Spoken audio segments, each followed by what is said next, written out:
When I left my body, it didn't hurt. And when I took that last breath, it was like, now I can really breathe. Like really breathe. It was the most incredible, exhilarating feeling. It was like, oh, this is me.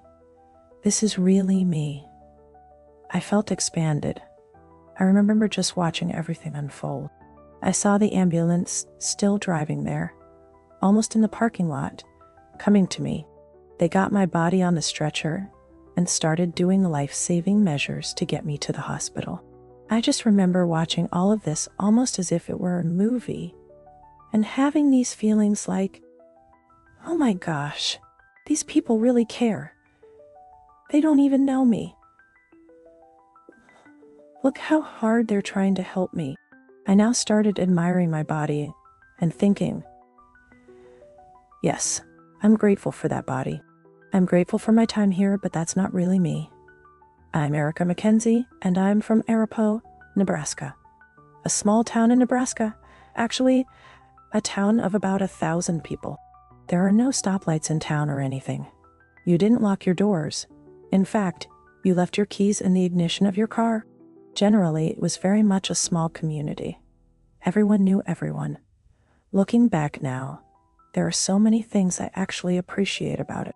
I was able to participate in everything I wanted to. I was the editor of the newspaper. I participated in plays, in the marching band, and in the jazz band. And there came a point when I was in junior high where, all of a sudden, it mattered what you looked like, and you were judged for it. For whatever reason, I was the person who put a tremendous amount of pressure on myself. I kept thinking, okay, well, I'm not good enough. That's why people make me feel bad about my appearance and myself. So I wondered, what can I do to change it? I began to do things to my body to try to change so that people would like me and let me in their friend group or fit in, you know? Bulimia. That's what my thing was at 12 years old. Looking back now, I was never overweight. Even though I saw myself like that, it didn't matter how much older I got. High school, college, being a young bride, then going on, and being a mother working in the workforce. There always seemed to be at times this judgment where I would feel the pressure again to, oh no, okay, I'm not good enough. You know, what am I doing wrong? And that was the bulimia pattern.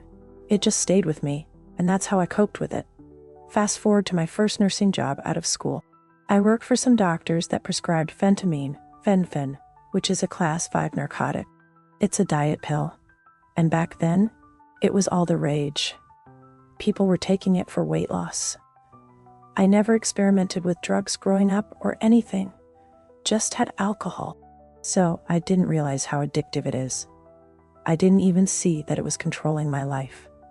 I was completely addicted to it. It was an awful secret that I hid from everybody, including my husband, because this pill you should not be on long term. The way it was pharmaceutically designed, it was meant to be taken for a handful of months under doctor's supervision. It was never designed to be taken for 9 years. I found a doctor who was willing to prescribe it. Unfortunately, the biggest side effects of this medication are you don't eat, and then I didn't sleep at all. I mean, this medicine, I guess what they say now. Having had an opportunity to research what I was on years later, is equivalent to speed. It makes you just go, go, go. You just keep going. You're never tired. Well, try not eating or sleeping for nearly 9 years. I could start to feel physical side effects and problems from taking the medication, and it was terrifying, especially breathing. I would lay down to try to fall asleep at night, and I could just feel myself finally drifting off, only to be violently awoken, getting out of bed and jumping up and down, trying to get my breath.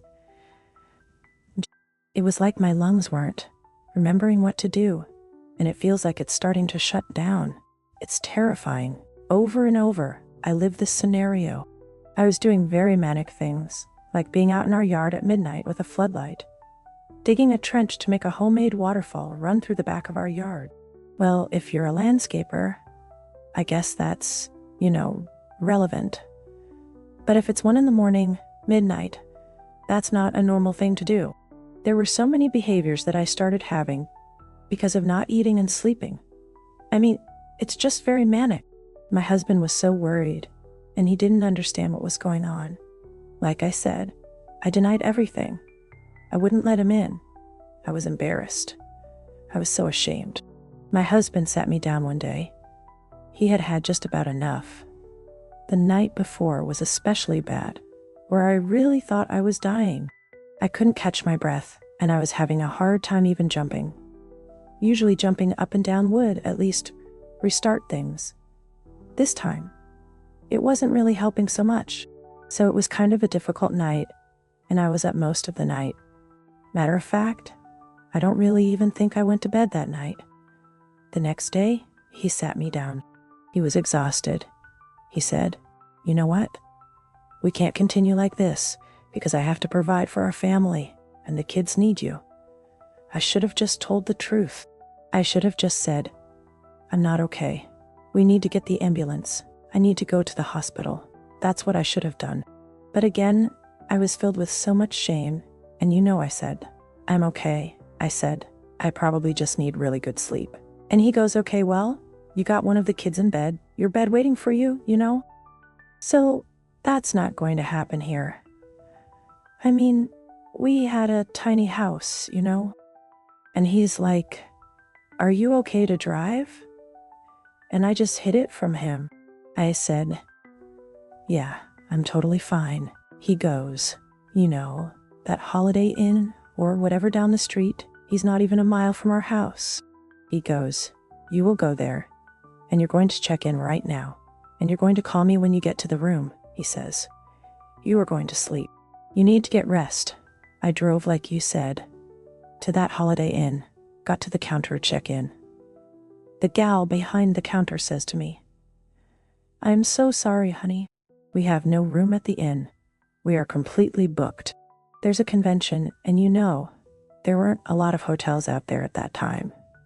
I started getting really lightheaded, almost like I just couldn't even. It was like she was blah, blah, blah, blah. But she was trying to be helpful and explain that there was another hotel about 2 miles up the road. But part of me was feeling like I'm going to pass out. And when I do, I can already feel I can't breathe. My lungs. I'm having a hard time. But this time I'm not going to wake up. I'm just crying at this point in the car. I'm like, "God, I can't do this." I just said, "Please get me to this next hotel, God, and I will rest." I finally pulled into this parking lot of this hotel. I was very lightheaded walking and checking in at the front desk there. When the door shut, I said, "Okay, I like to take baths. It's very relaxing. Maybe I should just take a nice warm bath and calm down.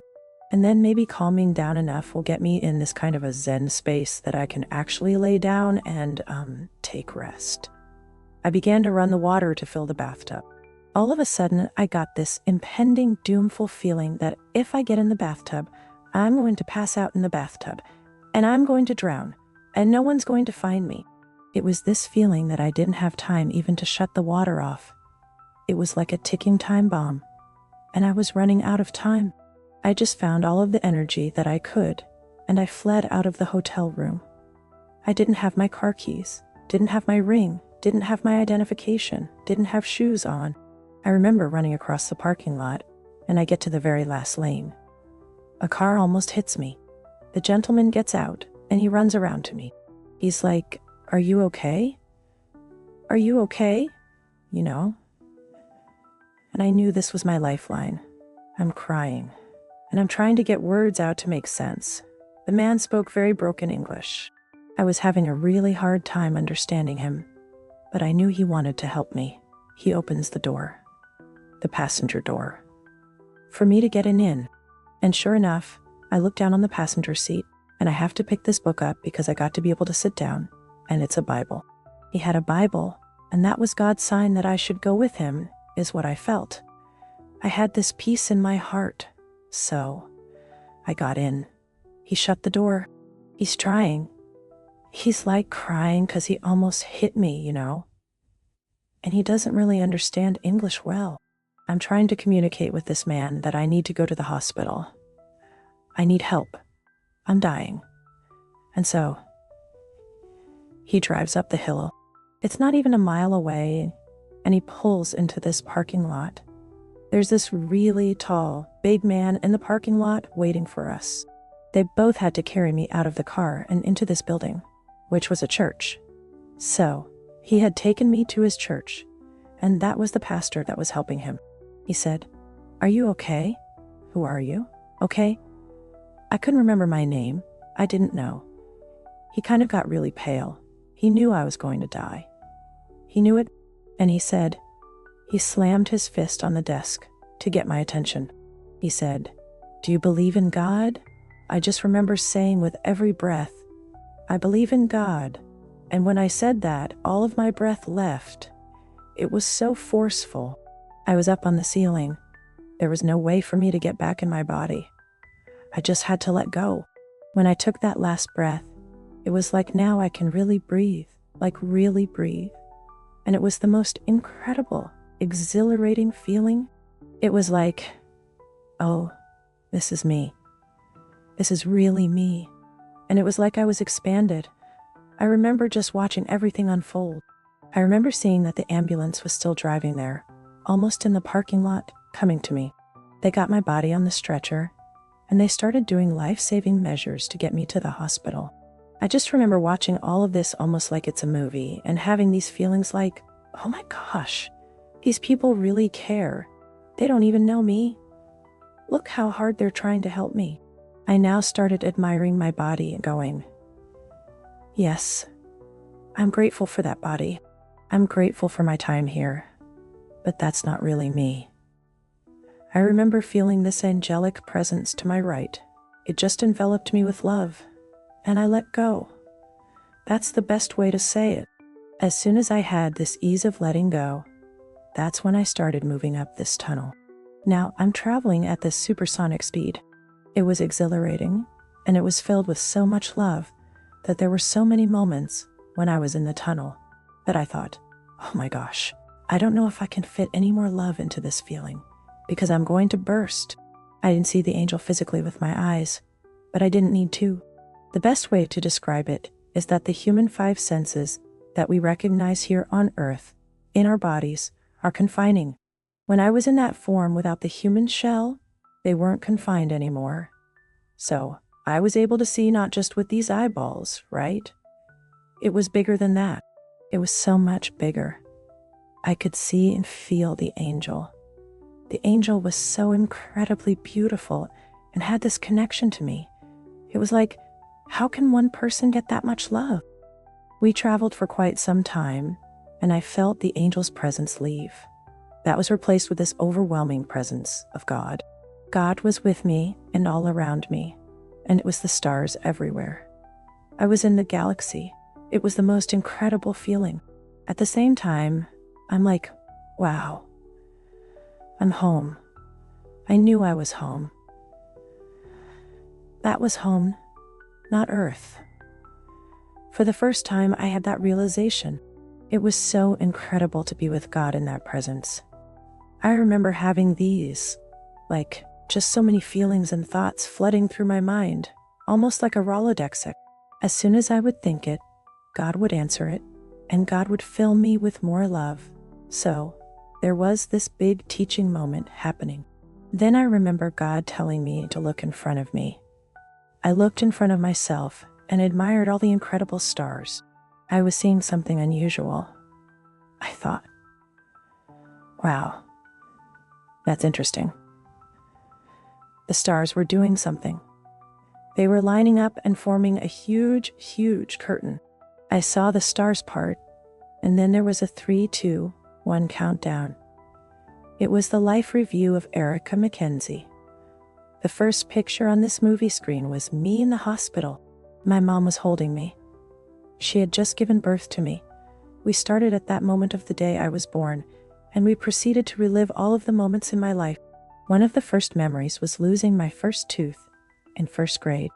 Then I recalled winning the spelling bee in third grade, graduating from high school, getting married, and becoming a mother.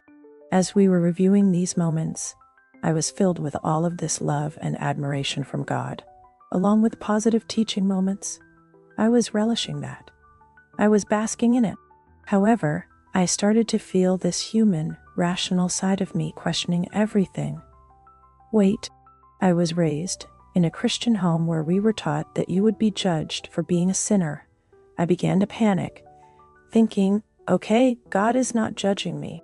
Why am I not being judged? Well, remember, God and I communicated telepathically. I was having these thoughts, and God was reading my thoughts. He replaced those fearful questions with love. God loved me. God did not judge me. Judgment is the opposite of love. That is what God was trying to help me understand. We have no right to judge anybody else. And we have no right to judge ourselves. If you judge yourself, you can't love yourself. I had it all wrong when I was on earth.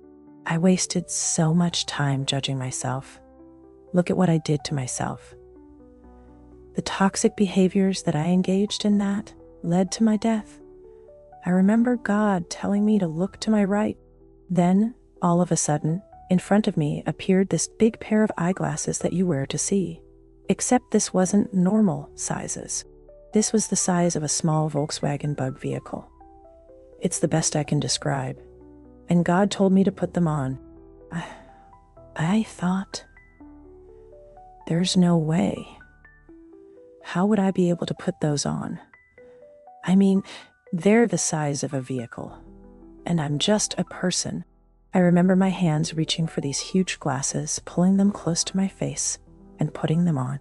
You know, by the time they reached my face and I put them on, they fit me perfectly. And God said, now look, this time I saw everything that wasn't in the first life review. And God explained to me that these are the things that you're going to be seeing that are important to Him. One of the first memories was when I was in Brownies as a little girl, and we were at a rest home. I had wandered off from the group. They came to find me, and I was in one of the residents' rooms, sitting on her lap, brushing her hair, and singing, Jesus Loves Me, that song you learn in church. The amount of love that that woman felt back was just so powerful, just that little thing that I did. So many times we don't pay attention to those things that we're doing that truly make a difference. We don't place value on them. We don't think they are important. And here, God was teaching me through this whole lesson that that's all that matters. My eyes were being led to look up, and I looked past the stars. I saw before me bookshelves, the biggest bookshelf you've ever known, because it was so tall that it disappeared past the farthest point that I could see. Appeared on all of the shelves were gifts. They were also individually and incredibly different. And then God started telling me, Erica, when you were born, I gave you the gift of patience, and I gave you the gift of beauty. I didn't think I was pretty. If I was, I told God, it's not true. Why was I treated like that? He gently stopped me in my tracks, corrected me, and said again, when you were born, I gave you the gift of patience, and I gave you the gift of beauty. In that moment, I understood for the first time what the gift of beauty really means. It's not what I was taught to believe, what mankind believes.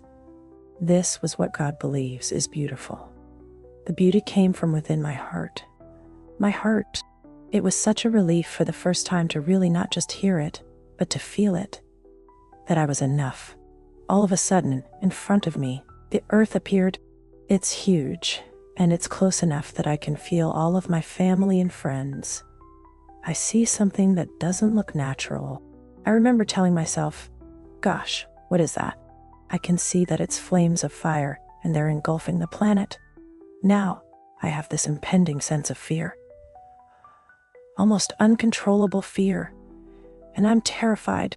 I say to God, oh my God, my kids are down there. My family, my friends, you know, the animals. What's God? Help! Look, there's flames, there's fire. I'm seeing these flicks of this almost mercury consistency, and they're like shooting off between all the flames all over the earth. I'm watching them. They're coming up and going above me, and now they're going past me.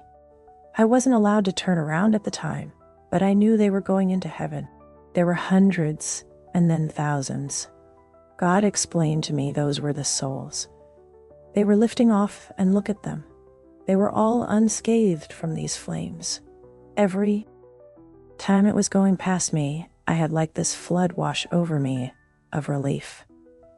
I was so relieved that they were saved. This is the first time that I ever felt sadness, a tremendous amount of sadness from God. I found myself trying to comfort God, saying, No, God, look, they're okay. They're fine.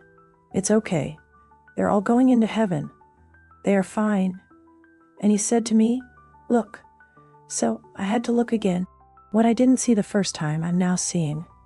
There were these little flickers, the souls that weren't lifting off. And he was sad for them. They were being left behind. This sadness from God was so strong. It was not like him losing one child. It was like him losing so many children all at once. That's how profound it was. And I said, No. You can help them. I know you can help them. Help them. And he said, Eric, when you were born, I gave you, and I gave each of my children the gift of life. But with the gift of life, hand in hand, I gave free will. Free will is the choice. Everybody gets to choose if they want that love connection with God. The love connection is the energy. What is needed for our souls when we are there? The fuel is the love connection. If we choose the love connection, the free will, they are lifted off. That's the energy they need. All of the focus from him, his heart, at that moment was hurting for the ones that were choosing not to have that connection. After the very last soul flew past me, and I knew it went safely into heaven, I expected that this was my time to be able to go in and join everybody, all the souls into heaven. I remember just being super excited and feeling like running, like I was going to start running now into heaven, and join everybody. But I was frozen in my tracks, almost as if God stopped me. And he said, Oh, no, child. You're not staying. He said, before I send you back, I want to have you take your gifts of, patience and beauty. And now I want to give you 2 more gifts. I'm going to give you knowledge and wisdom. And when you go back, I want you to be quiet and listen to the people that I put into your life. And then, when you speak, you will take patience, beauty, knowledge, and wisdom, and you will change millions of people's lives. And I remember trying to quickly come up with an argument to rebut that with God. But before I could even argue it, I remember feeling like I was pushed into this tunnel. This tunnel was completely the opposite of what I came up to heaven in. This was extremely slow. I remember hearing something, but it was very faint. I had to really listen. And I'm like, oh my gosh, that's human voices. It was terrifying. Everything was negative. It was filled with anger, loathing, and hate. Just the most awful things you would ever hear in conversation. Then, I felt something from the bottom of me. I could feel hands all over me, pulling on me. I was hovering right above them, and they were trying to pull me down because I was the only light they could see.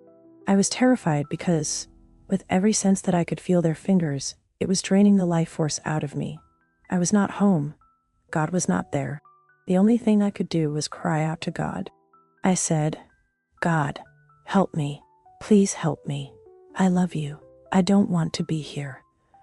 When I cried out to him, I had established that love connection again. As soon as I did that, I could feel all these hands reluctantly lifting off of me.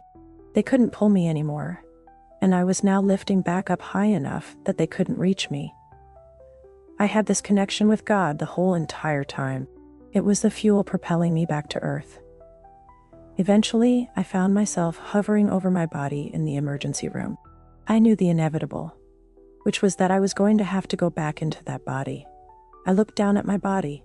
I didn't have enough time to even think or argue about anything else, and I got forced right back into my body. I regained consciousness. I looked at my husband, and he's just so grateful. And I could feel the love from him and relief. And I remember, oh my God, I have got to tell him what just happened to me, I have been to heaven, man. Okay. Well, I had no voice. No voice. Nothing was coming out of my mouth, no matter how hard I tried. And they're like, rest, rest.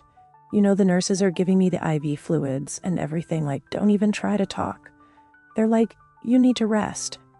I awoke to the doctor walking into the room. He said, "Oh, you're with us. Good morning, Mrs. McKenzie. How are you doing this morning?" I'm just like, oh my gosh. Oh, no, doctor. Don't do the health assessment yet. No. We don't have time for that. 'Cause he's like going to start, listening to my heart and all that kind of stuff. And I'm like, no. I've just been to heaven. I've been with God. I have to tell you what he told me. I watched the doctor's face. All the color just drained instantly from his face and his body, and he just left as quickly as he could. A short time later, the doctor comes in with the nurse and my husband and says, "We're really glad that you're okay, and you're really lucky that you have a husband that loves you so much because you need help, and he's agreed to let you go to one of the best facilities in the country." They were sure that I had bipolar disorder and that I was mentally ill, based on the accounts of the events that unfolded when they talked to, like the pastor and the man that was driving the vehicle. And when they said, well, she didn't have shoes on, she was running across the road. She didn't have anything. Her keys and everything, he left them in the hotel. Those don't sound like logical choices, right? And so, you can only appreciate and understand they're just going with the little information that they're trying to piece together to figure out what is going on with me. And so, yeah, it was just a really, interesting experience. When the first person that you try to tell that you had a near-death experience and you had this beautiful experience with God, you're told that you're crazy. I ended up going to the Mayo Clinic in Rochester, Minnesota on the psycho board. I was away from my family, my husband, and they weren't allowed to be there. I was there almost a month, learning that as profound as everything that had just happened to me, I couldn't talk about it, because when I did talk about it there, that's when a new medicine would get added. I got to the point where I was drooling all the time. I couldn't function. Those medicines definitely have a place, but when you're taking them, and that's not what your body really needs, it does the opposite.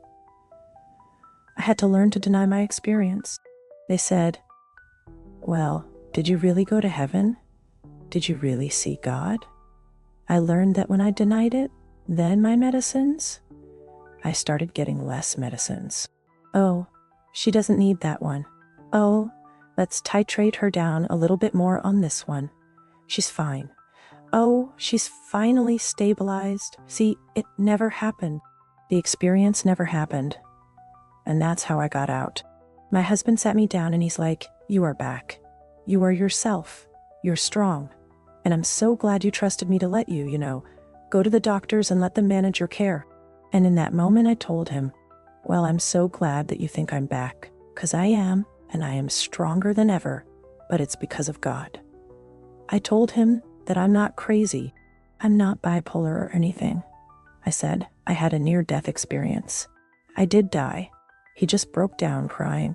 He felt so bad for not believing me, because he's known me since I was 18, the person that I was before all this stuff, so he knew that I was back.